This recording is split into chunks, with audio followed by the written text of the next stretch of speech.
everyone, I'm Joe. And I'm Stu. And we're from the New South Wales Department of Education's Technology for Learning team. And today, whether you're joining us either as a podcast or a vodcast, we're trying two new things. We're going to review the new things that happened within the Department of Education's Technology for Learning team over the last semester. I am excited, Stu. Yeah, absolutely.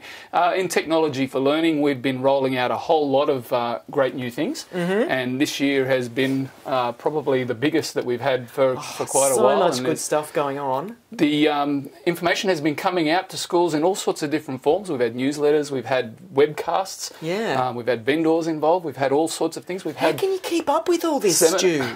Seminars, events, big events and so on, and now we're also looking at delivering information through another form. Just like students need multiple different ways of learning, that's right. So do our teachers out there. Are you on the train? Yeah. Are you in the car? Do you want a podcast? Are you at home? You got a few minutes, you're screen mirroring it up to your telly? Hopefully you can see us either way, that's for sure. And we can do an overview so you don't miss anything that happened in the last semester. So the past 6 months have been pretty big, and just some of the things that you can see there on the screen are the things that we'll talk about here today. Yeah, absolutely. No, I'm really excited. You know, especially Minecraft. It certainly got me going. I can't wait to, to talk about that as we get a bit further on. So where are we going to start, Stu? Well, let's start with Microsoft Teams for Education. That's something that we launched, we put into our newsletter way back in issue number 32, which you can go back. There's a link there on your screen. And you'll be able to see some of the great things that Microsoft Teams has delivered for our schools. It's something that's had a massive take-up. Oh, it has, and it's a bit like I often try and think about what it's like that we've already had, and it's a bit like Google Classroom, but in the Microsoft Office 365 suite, isn't it?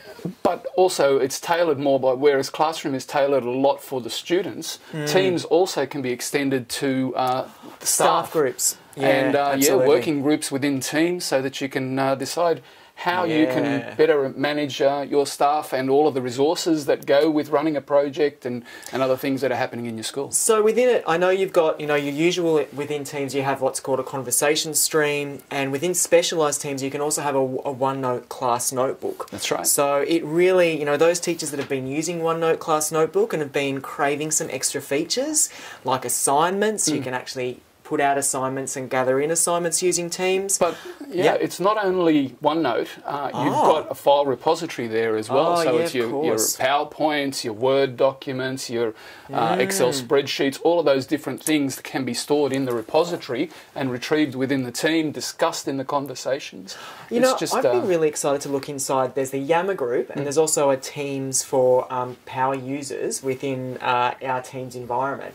Been looking at what students and teachers have actually been doing already in Teams. So I reckon people should jump out there and have a look. And I know one school that's leading the way is Aurora College. So aren't they? They're doing some amazing things. Absolutely. There's a lot of schools that are doing some incredible stuff already after only 6 months or so of having the product available. Unbelievable. So it's some schools have got used to things like SharePoint.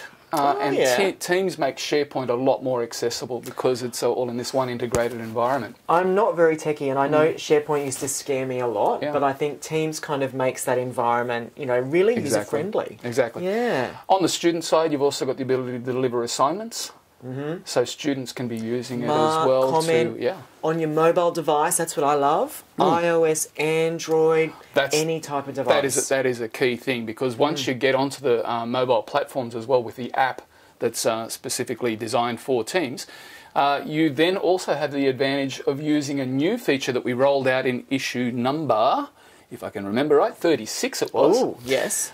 Which is the Meet Now function. Oh, yes, so I do quite like Meet Now. Absolutely. Meet Now brings instant messaging between individuals and between team members, not only in chat form, but in web conferencing. Video form. It is staff only at the moment, isn't it? That is. It's staff only, so we've enabled it for staff. Students don't have the ability to access the Meet Now function. But in terms of being able to get to anybody, no matter where they are, if they've got a mobile device, you can actually use it on your mobile phone and connect to other people who are on their computer. And I'm thinking about when I was back at school in my library, I needed to have a chat with somebody else in another faculty area. I couldn't get out of the library; I had to stay there to monitor students. But now I can do it through chat in Meet Now. Or if I need to connect with a colleague at another school, so I'm forming those teams. All you need is a webcam, headset mic, something like that, or your laptop. and you've got yourself an instant meeting with people that are spread out no matter where they are. Stu, like, one of the things I have a problem with these things is, like with Skype or Hangouts, you can do it now, but I don't think there's a record function, and that is a bit of a frustration and you know, has me going back to things like that. But I did hear there was a rumour of an update with Teams to be able to record. Has that come through yet? I don't know if it's there at the moment. There is certainly an option within Teams to record meetings using the Meetings tab, but I don't know if that's been enabled for us. No, the Meetings tab hasn't, but I think, look, I think we should send our listeners out.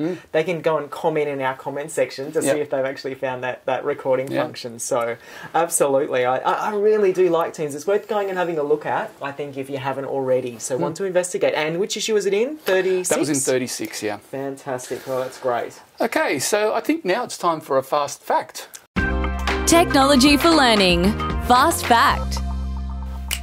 Super. Okay, what is our fast fact for today? Well, we're looking at Windows 10 builds. Windows 10 is something we first launched back in Term 4 of 2016. Whoa. So in the T4L environment, you can self-choose to rebuild your computer using the F12 function, and then you can also do it through UDM.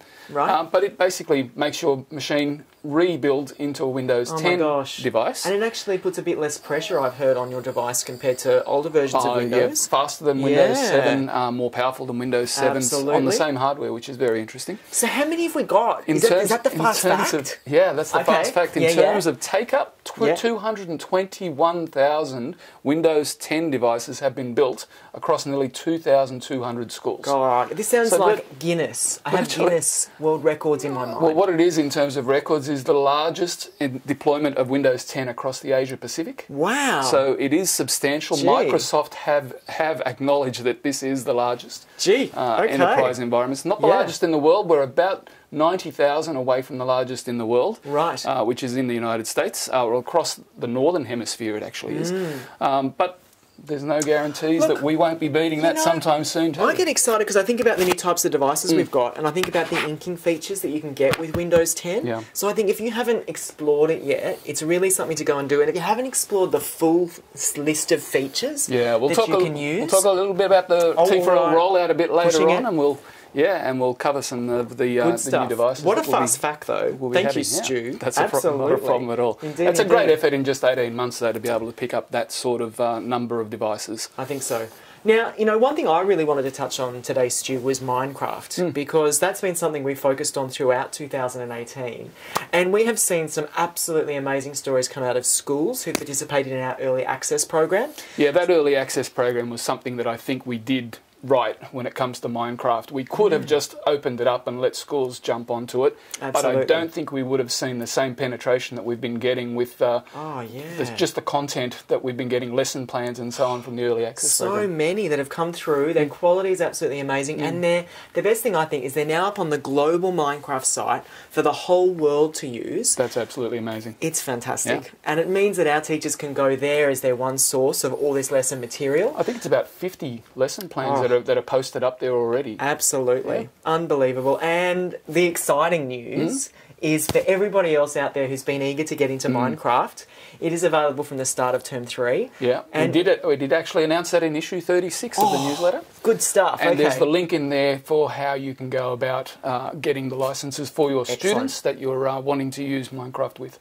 That's right. It's only a limited pool, but jump in, take a look at that intranet site, and I always say, read the whole page first, okay, because otherwise people end up emailing me. Read the whole page, all the answers are there, and get access, get activating, get Minecrafting, and think creatively about, you know, how these virtual worlds can really help your students to learn in new ways, create in new ways, and maybe even assess their learning in new ways. And they're also looking at producing an inspirational Australian-based resource. They are. I believe. And I think there's going to be a New South Wales teacher that might feature in a video reel in that resource. Wow. So really exciting news, that's for sure. Yeah, that's been a very exciting program, and schools should be jumping on that as soon as they can. They should, and we've got some events in your newsletter coming up. We'll be advertising those events, the live event, so it's getting started, isn't it? So for those schools that haven't been involved in it and are interested in it, how to get started is the event that we're looking to put together, and webcasts, and we're getting Microsoft professionals. We are. involved. Megan is getting involved. So Megan Towns, who is our Minecraft aficionado, and I think the first one starts on, I think it's the 8th of August. So the 8th of August all the details will be in the next newsletter, which will be in week 3. Fantastic. Good news.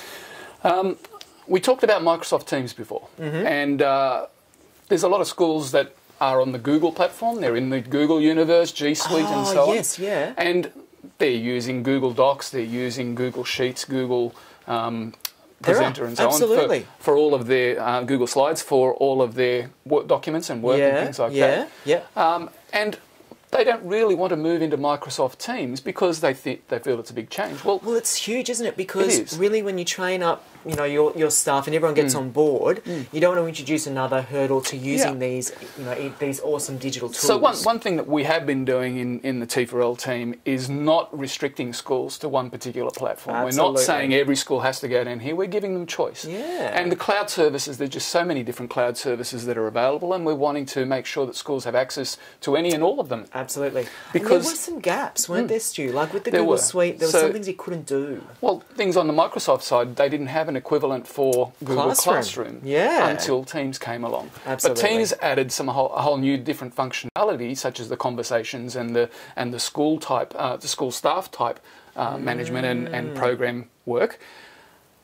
Google has come along and produced their own as well. So for those schools that are on the G Suite side of things, they can start looking at the Google Hangouts chat I love it. product. It's finally, working nicely. So we launched Google Hangouts Chat in Technology News for Schools in the midterm newsletter. So that was issue 18. Yep. And you'll be able to find out about that as well. We're talking all about these. I know these links will come up in the bottom, but if you go to tinyurl.com/news T4L, that's the best place to get access to all these. That's the archive of all of the newsletters. So we keep a record of all of the newsletters so that people can always go back and find those links and find those articles to help them. I always go to tinyurl.com/T4L news. So I always have to go news T4L. Don't forget that, everyone, because I always make the mistake. T4L news was used on the old department intranet, and that's no longer there. So you can go to that URL, but it's going to be broken, unfortunately. Okay, that so makes a lot of sense. News T4L is the tiny URL. Fantastic. So anyway, Google Hangouts Chat, it's like Microsoft Teams for the school staff side of things. Now, so you've got the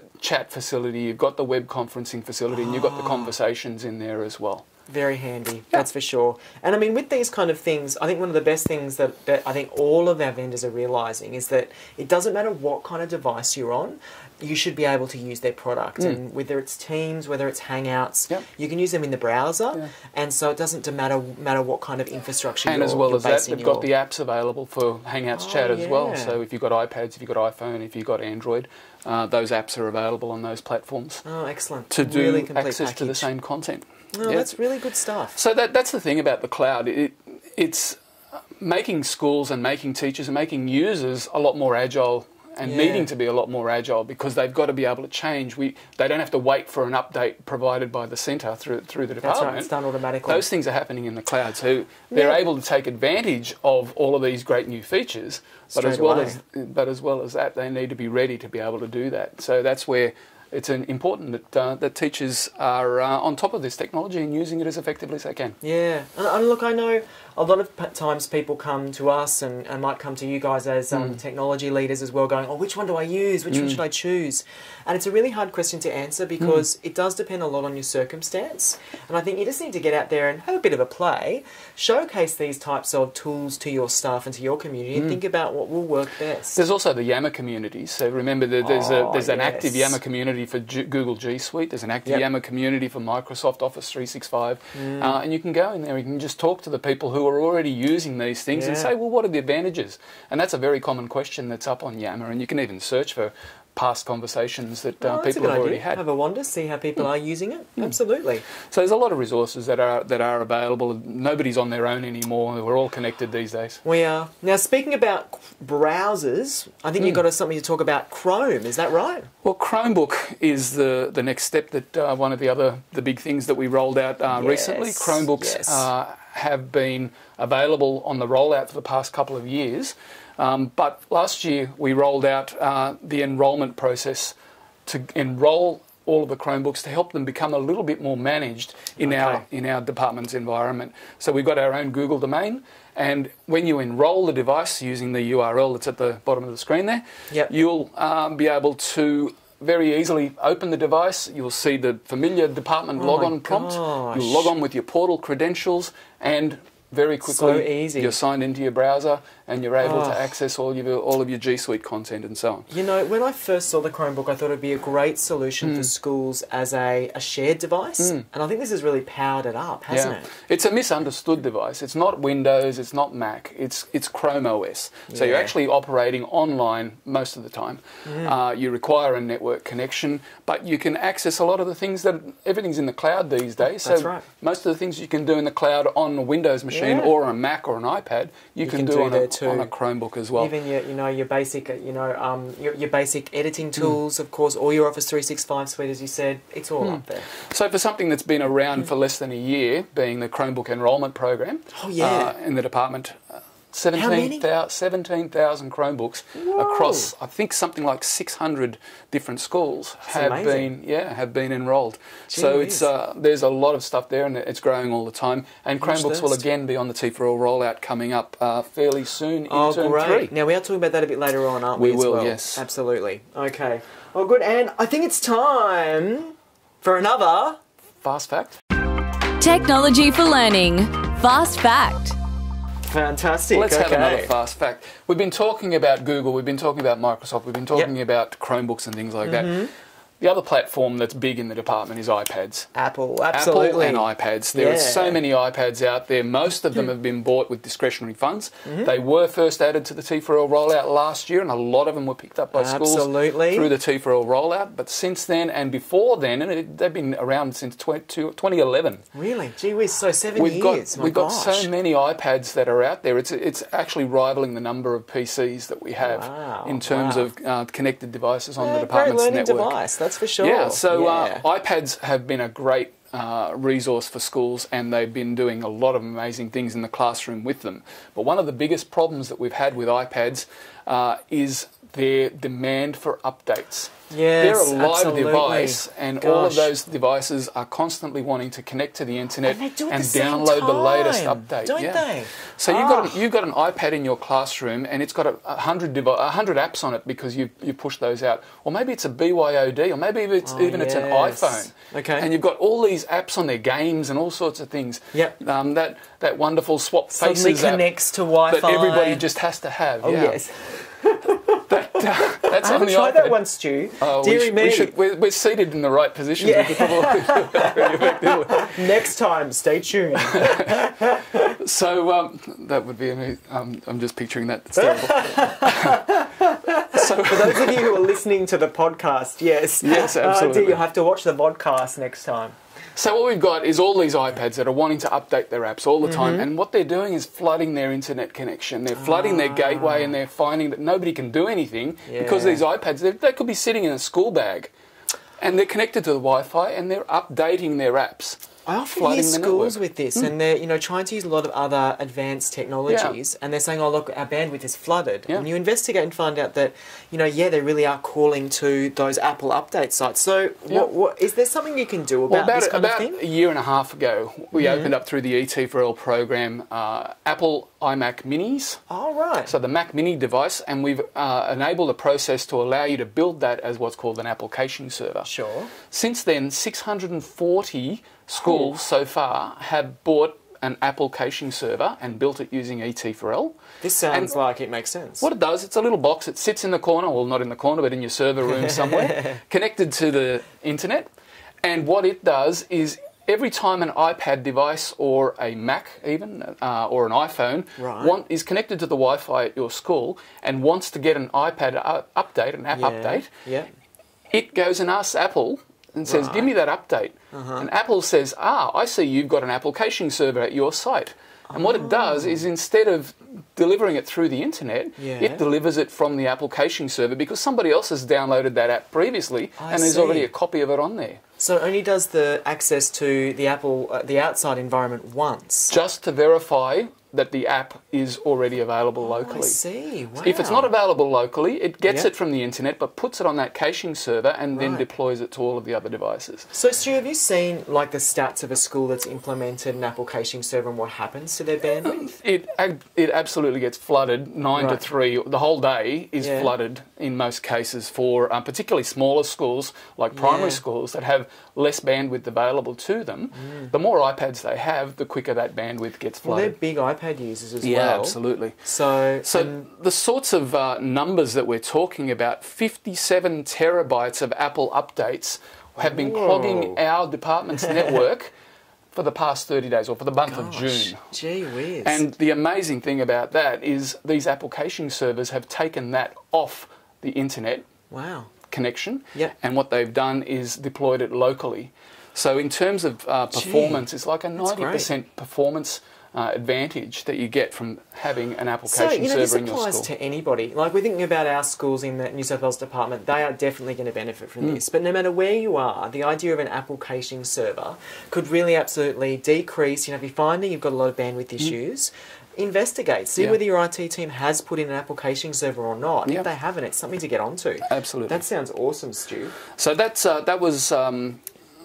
the instructions and details for that are on the URL that's up on the screen there, and you'll be able to refer to that and get some further information. It's about a $1,500 investment, but it means that your school's going to have workable internet. In one day. Yeah. Now, Stu, I think one of the things that I've really enjoyed throughout this year has been working with a lot of our vendor partners and also working with yourself and with Greg and Sandy on our T4L Live publications. So T4L Live is our video publications or our webcasts that we put out. And we've had so many this year, haven't we? There's a lot of good information that comes out in paper form, in written form that you can read on the screen, but it's a different level again when you try and get people together and they're discussing things. Oh, absolutely. And particularly when you can get direct access to some of these vendors. And they've been great with their time as well. It's been unbelievable, hasn't it? They've been jumping in every single term, committing to at least one webcast with us. And we want to hear more, I think, from people out there as to what they might like our webcast to be on. Because I know we've done some on Teams, we've done some on accessibility, we've done some around lots of the awesome Google Classroom tools, comparing things like Adobe, haven't we? Premiere and Elements. So you kind of get a really good, mix of different tools, and we're trying to listen out there to hear the kind of things that are being demanded. Well, at the end, what we're trying to do is help teachers to and the schools to better utilise the technology that they all have access to. It's awareness. It's about understanding what it is that they actually have access to so that they can then apply it, because they're the experts in the classroom. Effectively. How are you going to leverage this to make a better outcome for your students? And I'm excited because this term we've got a bit of a new focus, and we're focusing on the ability to use a stylus or to use touch on your device, and it's trying to time it around the time when people are making decisions about T4L devices, so they can start to see the benefit of maybe getting a touch device. So that was our thinking, but please make sure you contribute and let us know what might be a great session for an upcoming webcast. And of course, Break It With a Techie every first Wednesday of the month. They've been a bit of an enlightenment for all of us, I think. They have, yes, they have. First it's an early start in the morning. It's getting colder lately. But it has. I think I would be tuning into the recording, I think, if I was in, or in my pyjamas, with a croissant and some coffee. I think that sounds really nice. But no, it's great to be able to connect to other schools that are doing great things when we break out to those great people who are doing some really good things in their classroom, and they're willing to share it. That's the great thing that we get from those sessions ourselves. Absolutely, we do. So much knowledge, and we're actually working together as a big community. Yeah, so all of those past recordings are available at the T4L Live website. So if you just go to tinyurl.com/T4L Live. That's great. You'll be able to see all of those. There's 23 of them so far that we've put together. Amazing. It's a very short space of time, but there's 23 different webcasts of content that you can go and access right now. So the DOE's lynda.com. That's kind of what it's like, isn't it? We're trying to create. Got one on lynda.com we're trying to create our own. But lynda.com's the other thing that's really taking off, with a lot of teachers doing their own professional learning, self-paced, and in the subjects that they want. Now, in our last Break with the Techie, we actually had the team from Mount Ousley Public School on, didn't we? Neil Bramson, I think, was our special guest, and he talked about a lot to do with outdoor learning. Yeah, how you take your iPads outside and use it for data collection and. which kind of, because he's actually one of our winners in an exciting competition which we held during 2018, the T4L Awards. Yeah, term 1 was throughout term 1, or was it? No, term 2. Term 2, yeah. Absolutely, time's flown. We're trying to cover this 6 months, and there's so many things that have happened. Yeah. Term 2, we focused on T4L Awards, and we got so many responses coming in. Videos were submitted amazing. by so many schools. More than 50. Yeah, 9 different categories that we set up. It was pretty ambitious. Yes. But I think we pulled it off in the end. And what we've now done is announced in issue 36, we announced the T4L award winners. Amazing. Absolutely. The schools, and it was so hard to separate them that we had to provide highly recommended or highly commended. Highly commended awards as well in several categories. And the effort schools had put in to compiling their video submissions and showing us and showing the whole community what they had done was just amazing. As an exercise, it was great for us because it opened our eyes to some of the amazing things that are happening out there in schools. I'm just thinking about robotics and seeing what Melrose Park Public School were doing. Yeah. You think about virtual communities, and I think we saw the amazing team up at Callaghan College doing some great stuff with virtual reality. A couple of Callaghan colleges were actually award winners. That's right. Two different campuses. Yes, exactly. So they're doing some great things up there in the Hunter. Yeah. So what we're going to do is next term, August the 13th, we're looking at the CIO's Technology in Schools Conference. Aha, yeah. Now, this is something where we're wanting to bring all of those people who won the T4L Awards together so that they can share that with a wider audience. We're going to be at the Telstra Customer Insight Centre, which is an absolutely amazing place. Oh, yes. So you really have to be there just to see that venue. And, Stu, I often find people telling me they're really sick of just a conference full of keynote presenters who haven't got a lot of experience out there in schools. And I think there's still value for that. Yeah. But I'm really excited that the major focus of our conference is grassroots educators, the winners of our T4L Awards, who are doing amazing work. Yep. But in saying that, we do actually have some really amazing keynotes. We do know. Well, the CIO, the Chief Information Officer of the Department of Education, Stephen Lequette, is going to open and do the presentations at the end. That's right. And there's actually one big CIO award which still hasn't been announced. That's the Gold Award. Nobody knows. So one of those 9 winners are going to also pick up the CIO award. That would be kind of cool to do, actually, if you're coming along to the awards, to go and watch the videos of everyone who's entered and try and pick the winner. I think that might be an interesting little competition. You might be giving me an idea there, Stu. Well, they're all at that T4L Award winners website, which was linked previously. And on top of that, we have registrations open as well for the CIO conference. Fantastic. So that's at tinyurl CIO Conf 18. Now, Stu, what I'm really excited about, you normally get a bag when you go to a conference, which is altogether fantastic. But let's face it, at this conference, what we're going to be doing is giving people a toolbox full of ideas. So, swag, wow. T4L swag, and it's going to be a toolbox like this.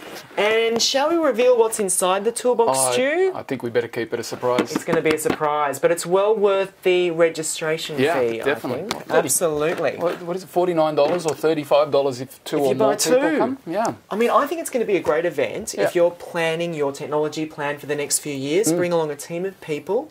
There is Telstra is Lawrence Daly. Yes. He's going to be speaking about IoT Internet and of education. Things. Yeah. Oh yes, Internet of Things. Too many acronyms. Really? Yeah. We've got to be careful, haven't we? Really exciting. And my personal favourite is going to be an awesome keynote, I'm sure, from Annabelle Asprey, who's the head of education at the ABC. Looking forward to it. Wow. Definitely. Yeah. Plus STEMshare will be there too. Yeah.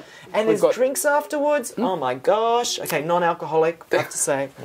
Definitely the place to be if you can get there, and if you need inspiration for your teachers, if you need ideas for things that you could be doing with technology in your classroom, we've got the right people there to show you exactly what you could be doing. And you can connect with these people afterwards as well. So, it's really going to be a conference of empowerment. Absolutely. Hope to see so many people coming along there. And we're hoping this is going to be the first year of the CIO Awards and the CIO Schools Technology Conference.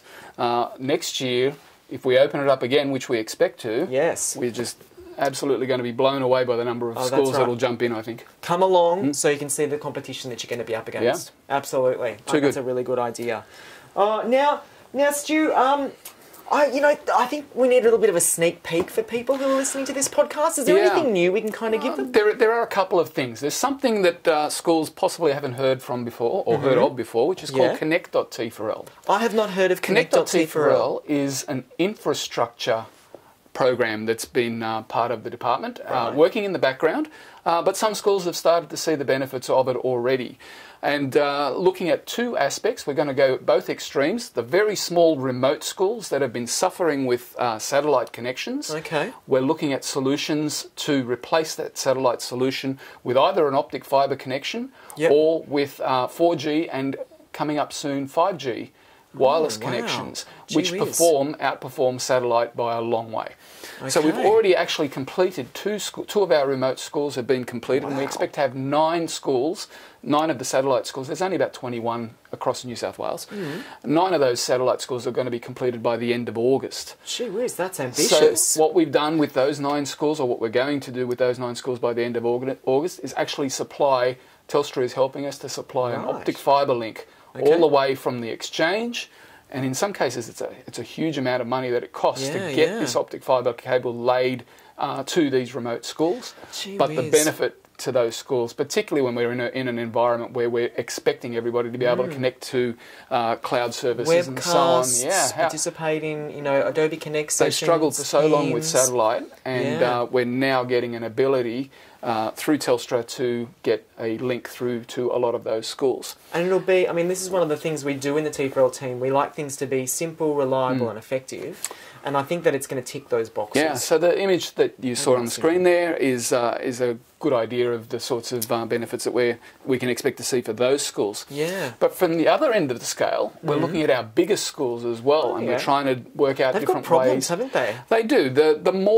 The larger the school, the school is, the more students there are, the more devices there are. Everybody's got a cell phone in their pocket, connecting to the Wi-Fi. Everybody's got all these different devices in the school, and we're seeing just congestion. That's right. It's not a problem, it's congestion. Yeah, exactly right. We need to try and fix that congestion, and the way that we're looking at fixing it, we've already got a large number of schools where something has started to happen, and there have been some chatter on Yammer about it. Why is this Telstra people coming in and connecting a new fibre connection into my school? And it's happening in some of our high schools and even some of our very large primary schools. 2 connections going to the school. Yeah. One of them is going to be used specifically for the corporate department network. Yeah. So for corporate applications. Yep. And the other one is going to be used for internet. So corporate applications, that would be things like the portal and all the admin? For all of the admin stuff, SAP portal and so on. Right. So all of those sorts of services are going to continue to be provided through the department's corporate WAN. Yeah. And going through the state data centre. Yep. Whereas the second link is going to go direct to Telstra, and we're going to be providing filtered internet access to each individual large school that is going directly to the internet, and we're going to avoid some of the issues that we've had in the past with connectivity and compatibility and so on. This sounds really like a simple solution. It's actually making the network a lot simpler, and as a result a lot more effective. Which means we can do a whole lot more with it. Yeah. And as well as that, by taking off all of those large schools who are large consumers of our corporate bandwidth, away from that, we're going to put them onto their own internet connection. It'll free up a lot of the bandwidth on the corporate network for everybody else. So we'll be doing bandwidth upgrades. We already actually did a lot of bandwidth upgrades in the background earlier this year, where we increased the bandwidth at about 50%, 60% of our schools, I think the number is. So everybody should be seeing something better than they were seeing before. Yeah. But this is something we're talking about 4 and 5 times speed increases. This is really exciting news, and I've tried to digest everything you've been saying now, and I think I've got a basic idea of it, and I really like those diagrams you put up. Are we going to be putting this up in an upcoming newsletter, some more information? There will be more information. It's early days because what we need to do is get the infrastructure out there first before we can turn it all on. Oh, yeah, okay. So the installation side of things is the bit that's taking up the hard work. But we're looking at 400 schools by the start of the school term next year. Gee, that's pretty good. And something like 700 schools not long after that. So even if you're not part of this, you'll actually experience the benefits because there'll be greater bandwidth supplied for the schools that are left. So that's Connect.T4L, and that's actually only 2 phases of Connect.T4L. Yep. There's another 3 phases that we can't let you know about right now. Tune in to the next podcast. Maybe one after that. Okay. We'll find out what Connect.T4L is about as well. Stu. Certainly by the beginning of next year, there'll be some big announcements coming up on the Connect.T4L front. Make sure you keep us up to speed, that is for sure. Now, I think we're getting close to the end of what happened during our first semester, but we've got to look forward as well. So the kinds of things that we've got coming up in this next semester, I think have got me even more excited. And we start, of course, with the CIO's Annual Technology in Schools Conference, which we've already talked about. Yep. But do we have any, are there any other events you can think of that we should start talking about? Well, if you remember back in term 1, we did our very first Interacted. Oh, in Newcastle. In Newcastle. Yes, absolutely. So it was fantastic. It was, and it's great bringing it out to the regional centres. Yeah. And we're going even further afield this time around. So That's in term 3 at the end of August 29th. You got it. We're going out to Dubbo. Woohoo, absolutely. So Dubbo is the first one that we're kicking off for term 3, and then in term 4 we'll be up in Coffs Harbour. Fantastic. So going out towards the western area, up towards the north, and I think we'll be doing some other directions in the early parts of 2019. Yeah, so Interacted, for those people who didn't go to Newcastle, we brought together a whole lot of our vendors. Apple, Google, Microsoft, Adobe, Linda, HP, that's right, yes. So they were all participating, they were all presenting, and we had a great event that was split into 3 different streams. Yep, targeting, different people. So, if you're wanting to be an aspiring leader or you are a leader, we tried to tailor some content for you. If you were wanting to, use technology in your classroom, we tried to cater some content for those people. And also for ICT coordinators, we had a session that was dedicated to them. And the vendors really came to the fore as well and dedicated their sessions to it too. So vendors, there'll be keynotes, there'll be STEM Share out there again as well. I think there's even a hint of a workshop on robotics in the afternoon. Yep. There's a breakfast session with the people from lynda.com, fingers crossed. It is going to be one amazing event. So 29th of August is the first one in Dubbo. Again, $35 only for a registration. Gourmet catering. We're looking at noodle boxes and make your own burgers, people. And food is important. How often do our country schools get access to those sorts of events? Exactly. So it's great if you can get the time available on that day. Yeah, absolutely. We'll be having our mobile.T4L trailers out there as well. So people don't like me calling it trailers, but our mobile.T4L mobile technology experience centres that will be coming around. Maybe we can call it a caravan. Oh no, that sounds even worse. We'll have to think on that one. Some schools have already seen the trailers. They're actually very impressive. They are. Absolutely. So these are things that we'll know more about with STEM Share as that comes out during semester 2 as well. Yeah, so absolutely. There's 2 exciting projects that are certainly going to be coming out throughout semester 2 that we'll be reporting on. Absolutely. And from there, we're also, of course, got the T4L rollout. So the T4L rollout is an annual thing.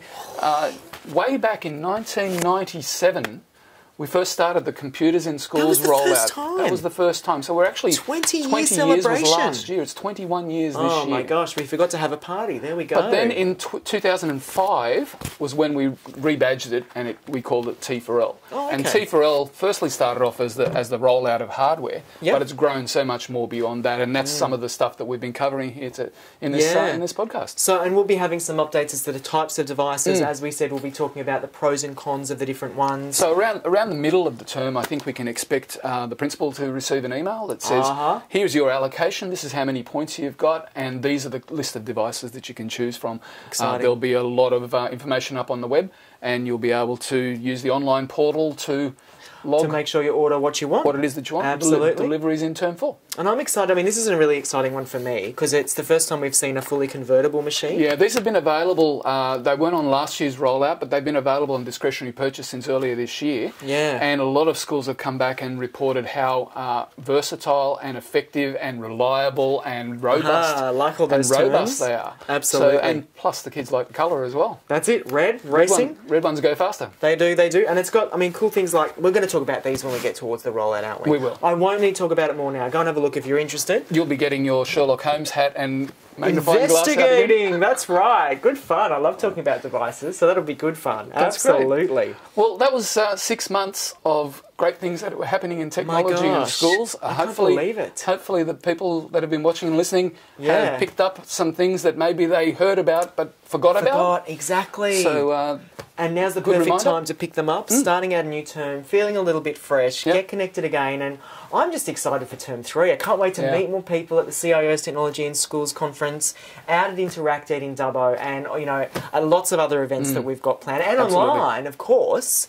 Absolutely. And please make sure you get in touch with us. This is our first time doing a podcast and doing a vodcast, and a lot of the things that we're doing. Yep. And we want to hear your feedback so we know. So you'll be what able to we've put missed. comments Straight both underneath. under the podcast and under the vodcast. Absolutely. So feel free let to us know what you think. Yeah, Tell let us us what know. we might need to change, what else we might need. Next time around, we probably won't wait until another semester goes by. Exactly. You won't have to listen to this long of Stu and Joe. It'll be a bit shorter. So what we might do is just give another avenue for the newsletters to be able to be brought up in a discussion. Yeah, absolutely. because like it. every newsletter seems to have a lot of different content and a lot of things that we can talk about. So let's just elaborate on it. Sounds good. And see what schools can do with it. I agree, Stu. And before we go, I just want to let everyone know that if you do keep on listening, we do have an interview with the General Manager of Education from Intel. Right. So we're really lucky to have been able to record that a couple of weeks ago. So people might want to listen to that to hear what he thinks is going on in the tech world. And it'll be added onto the vodcast as well. One of the major players. Yeah. We hear from so many of our other vendors. It's great to also hear from Intel. Absolutely. So we'll try and put some of those kind of things out there for you. And if there's someone you'd like to hear from too, let us know. We'll see if we can get them on. That's Sounds for great. sure. All right, everyone. Well, if you're listening to the podcast, see you later, alligator. If you're listening to the vodcast, we'll give you a big wave now as well. See ya. And see you during term 3. Okay.